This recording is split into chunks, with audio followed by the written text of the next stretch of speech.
Let's say you wanted to make a background transparent so that you could change what it looked like, or if it had a white background, you wanted to remove the white background from an image. So what we're going to do is find an image that we would like to remove the background from and then remove it. We are inside of Photoshop. If you don't have Photoshop, this tutorial will maybe not be as helpful for you, but this goes pretty quickly. So we're going to grab an image from somewhere online that we're allowed to do that. Wikimedia is a great place to do that. If you've never done that before, you can go to the Wiki Commons, Wikimedia Commons, wikimedia.com. We do that here from the Wikimedia Commons. We'll do a search. Here's the picture of the day, so we could remove some background out of that one. Let's just do a search for fire. Let's say we wanted to use this lighter image, and we want to obviously research the information about reusing this image. Most images can be reused from Wikimedia as long as you pay attention to the permissions around the file. So let's say we want to copy this image now. So I just right click and copy the image. It might be slightly different in your browser. Create a new image file. So you go ahead and click OK. And then into this new image file, you can go ahead and paste what you grabbed. So now we've got this lighter and it's got a white background. It's got some shadowing around it. Maybe we want to remove all that just so that we can have just the lighter. So we're going to go layers, and you'll see there are two layers here. First, we want to remove this background layer. So you do that to just double click on it and then go ahead and click OK. And then you can either right click and delete the layer or just press your delete button, and that's going to remove the layer. Now we're going to use a tool that is really a nice tool, magic wand tool. And up here you can set the tolerance for the magic wand. So you can see pretty much it's already selected this line properly the way I would like it selected, but it's having a hard time here underneath. Well, we can press the shift button, and while holding the shift button, you'll see it changes the option up here when I press the shift button. And what I want to do then is hold the shift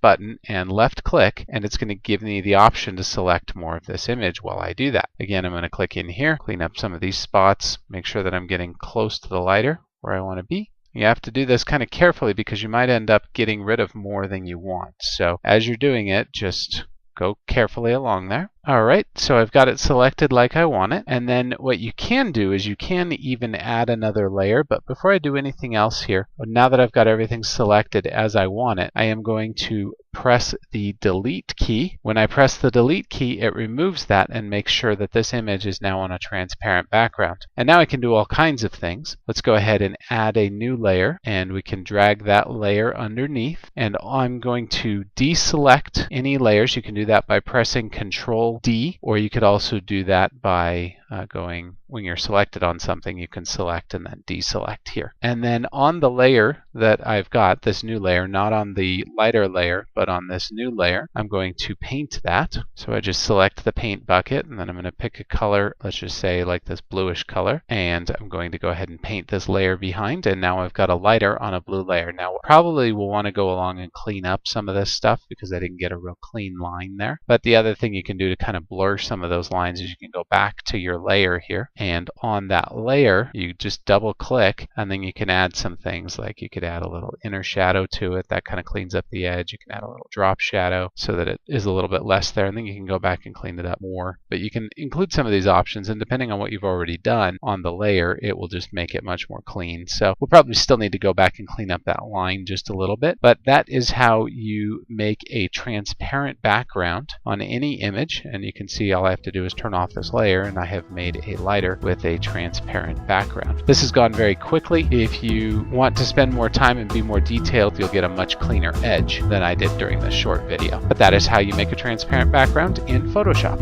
If you liked this video, please be sure to give it a thumbs up below.